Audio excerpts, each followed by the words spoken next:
Hi, this is Lauren and welcome back to the Whimsy Stamps YouTube channel. Today I'm sharing with you a fun card that I had made in mind for one of my nephews. He's an animal lover, and so I'm using a lot of my paw print and new dog products from Whimsy Stamps. So first I have this background stamp and I'm going to be inking it up with some white pigment ink. Just use your favorite kind of white pigment ink. And I am going to use some brown cardstock and lay that on top of my stamp, and then use a piece of scrap paper to help me apply pressure. I find this is the easiest way for me to use such a large 6x6 stamp set.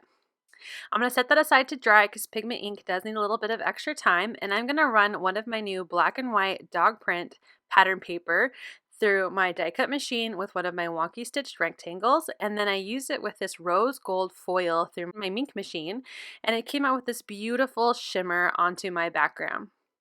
Now I'm going to stamp out my images. I'm using the new Blending In stamp set. I think it's so adorable, and I'm going to be using some Pinecone VersaFine Clear ink because I will be embossing my images. So I am stamping this up and using my Misty because it is a little bit of a larger stamp set. I want to make sure I apply some nice even pressure, and sorry for the wonky camera. I was really pushing down on that stamp set, and make sure I have a nice clean image. So I'm going to stamp it twice, which is such a great thing about the Misty, that we can line it up and stamp again without worrying about having a double stamp or lines that are slightly off-centered to each other.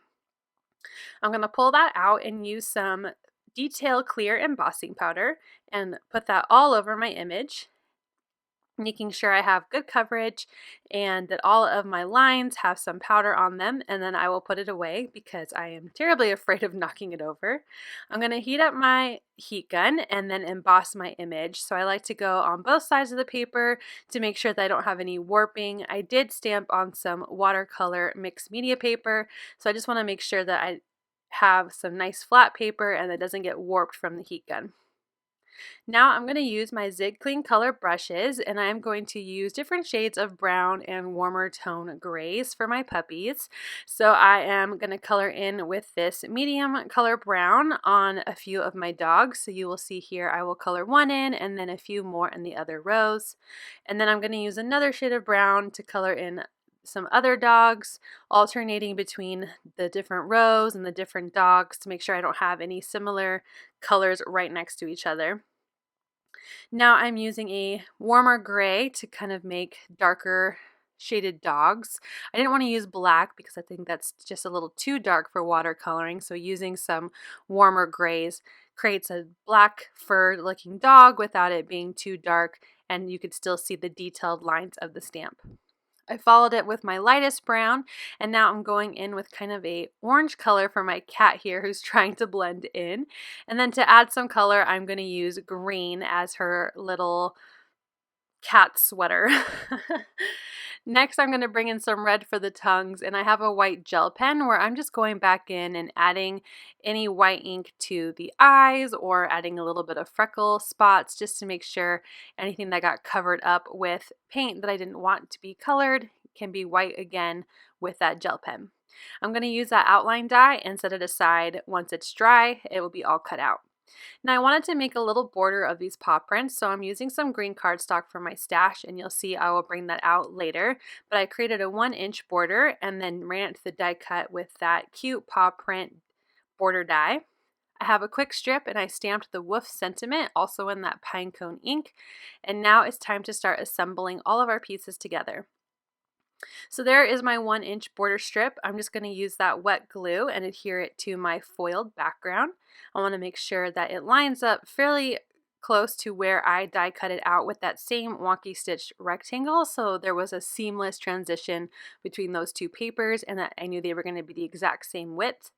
I also have some of this jute twine in my stash. I don't even know how old it is, but I have a hard time getting rid of any twine. I might have picked it up actually, I think from one of the Target dollar bins that they have when you first walk in, and they, kind of sucker you into checking out their stuff. So I've had this jute twine for a while, and I thought it would be cute to add some of this for some texture on the card, and without making it, overly girly with a big bow, I just tied a double knot, and that will just tone it down for my nephew. Now that that's done, I'm going to apply some of my phone tape. I've cut off different pieces here and applied it to the back. I'm going to pick up that release paper and center it onto that paw print background. I actually die cut it out using my nested quilted die. It has this awesome scallop rectangle die. So I die cut that piece with the scallop die. And now I'm using some wet glue to adhere all of that onto my white card base. Now I want to pop up my little puppies here with the blending in cat, so I'm going to use some of my foam dimensionals here to add that dimension to my card. And now before I peel off the release paper, I want to make sure I know where my sentiment is going to go, and I settle with it on the top of the card. So now I'm going to finish putting on those pop-up dots, and then I will peel off the release backing and layer that onto the card. Finally, I'm going to add my sentiment. I'm making sure I will place it where I like it, and then I am going to use some wet glue on the bottom half of that sentiment strip and then adhere that to the top of the card so that way it layers in between those two different type of paw print patterns I have on my card. And here is my final card. I think it's super cute and perfect for my little nephew who just loves animals, and I'm excited to give this to him for his birthday. Thank you so much for watching. Don't forget all the links to all the products used in this card are down below in the description, as well as where to find our Instagram, Pinterest, and Facebook group page. Thanks again for watching and have a wonderful day.